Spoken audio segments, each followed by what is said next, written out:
जी, तो क्या कैसे समझे इसको? क्या ये न्यू नॉर्मल टाइप चीज है, या अब हम एक ऐसे दौर में आ चुके हैं ऑफ द डेमोक्रेसी जहां पर पक्ष और विपक्ष इसी तरीके से इंटरेक्ट करेंगे एक दूसरे के साथ? देखिए विपिन जी, अच्छी अच्छी बातें करके कोई कह दे कि साथ में बैठना चाहिए, बड़ा अच्छा लगेगा। लेकिन जब इतना अविश्वास बढ़ जाए सत्ता पक्ष और विपक्ष के बीच में, तो फिर कोई गुंजाइश रह जाए, मैं तो ऐसा नहीं मानता हूं। और प्रदूषण के मुद्दे पर ठीक है, प्रियंका जी का बयान आप चला रहे हैं, लेकिन विपक्ष ने प्रदूषण के मुद्दे पर कब संसद में चर्चा की, कोई ऐसी बात कही हो, मुझे तो अभी नहीं ध्यान में है। इस बार भी एसआईआर के अलावा कोई मुद्दा नहीं है।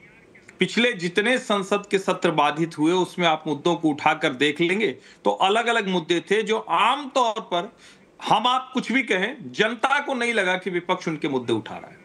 दो ही तरीका होता है, और सदन चलाना सरकार की जिम्मेदारी, लेकिन सरकार के लिए एक बड़ी सहूलियत होती है। दो वजहों के लिए संसद है। जनता के हित से जुड़े हर मुद्दे संसद में पहुंचे, जिससे उसके सारे जितने पहलू उस पर बातचीत हो जाए। दूसरा क्या है, सरकार कानून बनाए। जब सरकार हम कहते हैं तो उसमें विपक्ष भी शामिल हो जाता है, क्योंकि जब कानून बनेगा तो वो सदन बनाता है, कोई सरकार का नहीं हो जाता है, सरकार तो लागू करती है।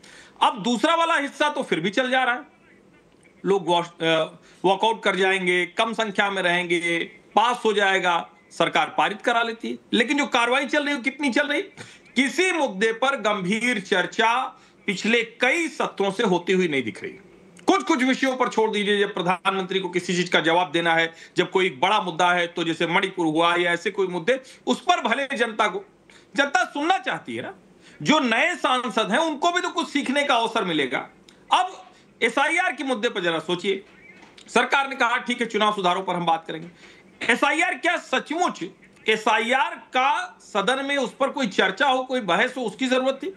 एसआईआर एक नॉर्मल प्रोसेस है जिसमें सभी राज्य सरकारों के लोग, सभी लोग शामिल हैं, जो चुनाव आयोग के साथ मिलकर एक कर रहे हैं। और मुझे लगता है कि वो प्रक्रिया, उसमें जो बीएलओ की बात आ रही है, उस बीएलओ की जो जान गई है जहां भी गई, उसकी अब तक जांच होनी चाहिए। जांच होकर चुनाव आयोग को बताना चाहिए सदन में क्या चर्चा होगी। सदन में तो चुनाव सुधार पर चर्चा होगी ना। और आप जरा सोचिए, ये नेता लोग, पार्टी लोग कितना ये ईमानदार होते हैं विपिन जी। आपको इलेक्टोरल बॉन्ड याद होगा, क्या हंगामा हुआ था।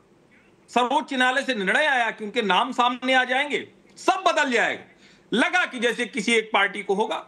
उस वक्त मुझे गृहमंत्री अमित शाह का बयान याद है, एक इंटरव्यू में उन्होंने बोला था, उन्होंने कहा नाम आने दीजिए। नाम आ गए, जिसने इनको दिया उसने उनको दिया, उसने तृणमूल को दिया, उसने राष्ट्रीय जनता दल को भी दे दिया, उसने जेडीयू को भी दे दिया, उसने स्टालिन को भी दे दिया, बीजेपी को भी दे, जिसको जितना, कांग्रेस को दे दिया, सपा को दे दिया। सवाल ये, क्या सचमुच किसी मुद्दे पर ईमानदारी से बात हो रही? और प्रदूषण तो इतना बुरा है, दिल्ली एनसीआर तो, चूंकि हम लोग यहां हैं इसलिए बात कर रहे हैं, बहुत बुरा हाल है, सांस लेना मुश्किल है। और इसकी जिम्मेदारी मैं विपक्ष की नहीं मानता हूं। इस पर तो सीधे सीधे मोदी सरकार को जवाब देना चाहिए।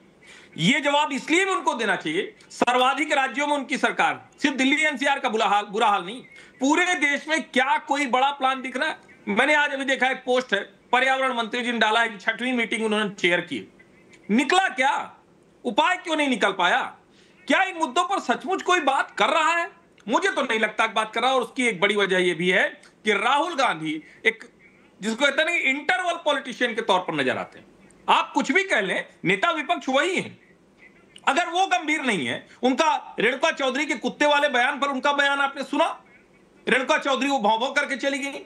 अब आप इसमें उम्मीद कर रहे हैं टीवी की बहस में 4 पैनलिस्ट बिठा के और प्रवक्ता बिठा के कि संसद सुधर जाएगी, सदन सुधर जाएगी। मुझे कतई नहीं लगता, बहुत निराशाजनक स्थिति है। और उसमें फिर मैं कह रहा हूं, सदन चलाना सरकार की जिम्मेदारी है, लेकिन जो लोग अरुण जेटली का बयान कोट करते हैं, तो विपक्ष के तौर पर वो कैसे मुद्दे उठाते हैं वो भी सीखना चाहिए था। और क्या राहुल गांधी जिस तरह की राजनीति कर रहे हैं, आप चुनाव हार जाएंगे तो आपको वोट चोरी दिखेगा, जबकि अगर पारदर्शिता से मतदाता सूची का शुद्धिकरण हो रहा है तो सभी राजनीतिक दलों का काम था। क्यों उसमें गड़बड़ कर, क्यों अफवाह फैला रहे हैं? इसका भी जवाब देना चाहिए। मैं कह रहा हूं कि ये होता हुआ नहीं दिख रहा है। अपने दिल को बहलाने को हम कह दे कि अरे हो जाएगा बड़ा अच्छा, मुझे नहीं दिख रहा ऐसा कुछ। जी निगत, कुछ कहना चाहेंगी आप कि एक विपक्ष के तौर पे ठीक है, बहस अच्छी बात है, लेकिन फिर वो उस तरह का कॉन्फिडेंस, उस तरह का कन्विक्शन वो कहीं मिस होता है?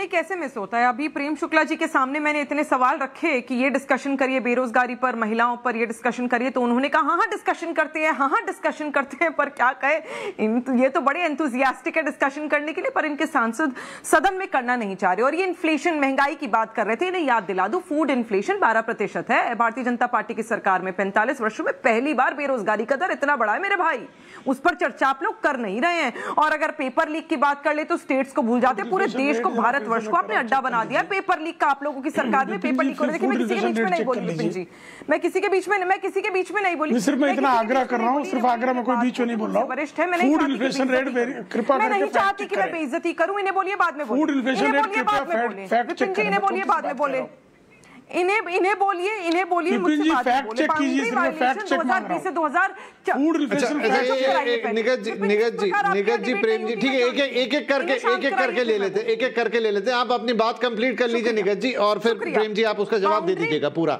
बिल्कुल, मैं आ रही हूँ।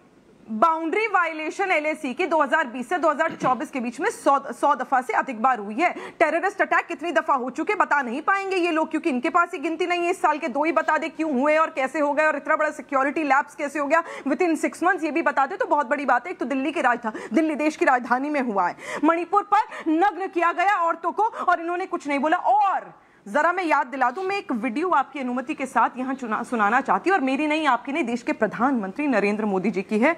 तो मैं चाहूंगी निगत मैम जो चीज दिख नहीं पाएगी, जो सिर्फ दिखेगी नहीं वीडियो, वो मत चलाइए, क्योंकि फिर वो आधी अधूरी सी चीज लगेगी। आप बता दीजिए क्या बोलना चाह रही हैं। इस प्रकार से रुपया इतनी तेजी से गिर नहीं सकता। अरे नेपाल का रुपया नहीं गिरता है, बांग्लादेश की करेंसी नहीं गिरती है, पाकिस्तान की करेंसी नहीं गिरती, श्रीलंका की करेंसी नहीं गिरती। क्या कारण है हिंदुस्तान का रुपया पतला हो? ये देश के प्रधानमंत्री नरेंद्र मोदी जी की आवाज है, जो लगातार कहते थे कि देखिए रुपया गिरता जा रहा है। देश के प्रधानमंत्री जवाब नहीं दे रहे। आज इनसे पूछिए कि 90 रुपए कैसे हो गया रुपया, और जो इनके एनालिस्ट बैठे वो यहां पर क्यों सफाई देते फिर रहे, नहीं कोई बात नहीं, 90 रुपया भी हो गया तो कोई बात नहीं है, तो देश के लिए अच्छा है। पहले तो देश के प्रधानमंत्री नरेंद्र मोदी जी ही कहते थे कि पाकिस्तान का रुपया नहीं गिरता है, बांग्लादेश का नहीं गिरता है, लेकिन हिंदुस्तान का गिर रहा है। आज इन्हीं की सरकार में गिर रहा है। इस पर चर्चा करिए। हम तो कहते हैं, तो इसीलिए कहती हूँ, भगोड़े आप और आपकी सरकार है, जो सदन से भी भागते हैं और डिबेट से भी भागते हैं, और सोशल मीडिया पे तो बस आपका आईटी ट्रोल चलता है। जवाब मांगो तो जवाब आप देश और दुनिया को और जनता को और विपक्ष को दे नहीं। ठीक है, प्रेम शुक्ला जी, प्रेम जी, अभी आपके चैनल पे किस तरह से सरासर झूठ बोला गया। इन्होंने कहा फूड इन्फ्लेशन रेट 12% है, year on year food inflation rate current 5.02% है, जो 2004 से 2014 जब वैश्विक अर्थव्यवस्था सुदृढ़ थी उस काल में भारत का फूड इन्फ्लेशन रेट 10% से ऊपर था। तो ये झूठ कैसे बोलते हैं? सुप्रीम कोर्ट सर्टिफाइड झूठ बोलने वाले राहुल गांधी की पार्टी के प्रवक्ता झूठ बोलने के अलावा कुछ नहीं बोलते। ये फैक्ट चेक आप कर लीजिए। मैं यही फैक्ट चेक मांग रहा था आपसे। आप तो आर्थिक चैनल है, कृपा करके मुझे फैक्ट चेक करके बता दीजिए कि क्या 2004 से 14 और 14 से 25 के बीच में क्या बेरोजगारी दर सब रिकॉर्ड स्तर पर है? क्या तो नहीं है। सबसे अधिक ईपीएफओ में सबसे प्रामाणिक अगर कोई आंकड़ा होता है रोजगार प्रदान करने का, तो एम्प्लॉयमेंट प्रोविडेंट फंड में जो कंट्रीब्यूशन, जो कोई जो है बोगस कंट्रीब्यूशन का फिगर आ नहीं सकता। ईपीएफओ में सर्वाधिक आंकड़े अगर आए हैं तो नरेंद्र मोदी जी के कार्यकाल में आए हैं। ये फैक्ट चेक कर लीजिए, मैं तो चुनौती दे रहा हूं, फैक्ट चेक कर लीजिए। तो ये कैसे? और आतंकवादी हमले 2004 से लेकर 2014 के बीच में आतंकी हमलों में 3,500 से अधिक निर्दोष भारतीयों की जान गई है। और जब 26/11 का आतंकी हमला हुआ उसमें श्रीमान राहुल गांधी शराब की पार्टी कर रहे थे। ये मेरा आरोप नहीं है, बल्कि तत्कालीन कांग्रेस की सपोर्ट से संसद में आए श्री राम जेठमलानी 2005 में संसद में उन्हें नामित करने का काम तत्कालीन सरकार ने किया था। और 2008 में श्री राम जेठमलानी ये कह रहे थे कि श्रीमान राहुल गांधी 26/11 के आतंकी हमलों के दिन वो उस रात में शराब की पार्टी में मस्त। ये मेरा कहना नहीं है। और श्रीमान पी चिदम्बरम ने यह कबूल किया है कि वो अमेरिका के भय के नाते उन्होंने उस समय जब भारत की सेनाएं कह रही थी कि हम पाकिस्तान के कमांड सेंटर, जहां से आतंकवादी लश्कर ए तोयबा के आतंकवादियों को कराची के जिस कमांड सेंटर से कमांड मिल रहा है उस पर एयर स्ट्राइक हम कर सकते हैं। फाली मेजर हमारे तत्कालीन एयरफोर्स के चीफ थे, उसके बावजूद अमेरिका के भय के मारे डॉक्टर मनमोहन सिंह की सरकार ने वो आतंकियों के खिलाफ कार्रवाई नहीं की। उल्टा श्रीमान दिग्विजय सिंह ने जाकर अजीज बरनी की एक पुस्तक को प्रकाशित करके राष्ट्रीय स्वयंसेवक संघ का इसको षड्यंत्र बताया। क्यों? क्योंकि महेश भट्ट जो श्रीमती सोनिया गांधी के व्यक्तिगत मित्र हैं, उनके पुत्र राहुल भट्ट वो जो है डेविड हेडली को जो है मुंबई में सिद्धिविनायक मंदिर, सेना भवन जैसे स्थानों पर ले गए थे और सिद्धिविनायक मंदिर से कलावा खरीदा गया था ताकि आतंकवादियों को हिंदू सिद्ध किया जा सके।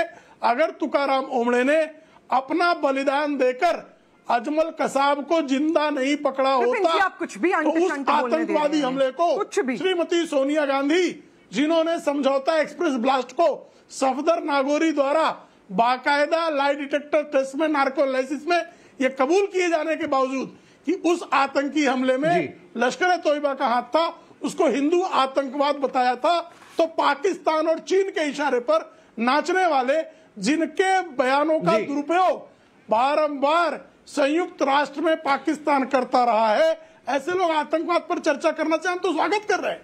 आप आतंकवाद पर चर्चा कीजिए, आप बेरोजगारी पर चर्चा कीजिए, आप आर्थिक स्थिति पर चर्चा कीजिए, हर विषय पर, लेकिन संसद की तय प्रक्रिया है, उस प्रक्रिया के तहत हम चर्चा करने को तैयार हैं।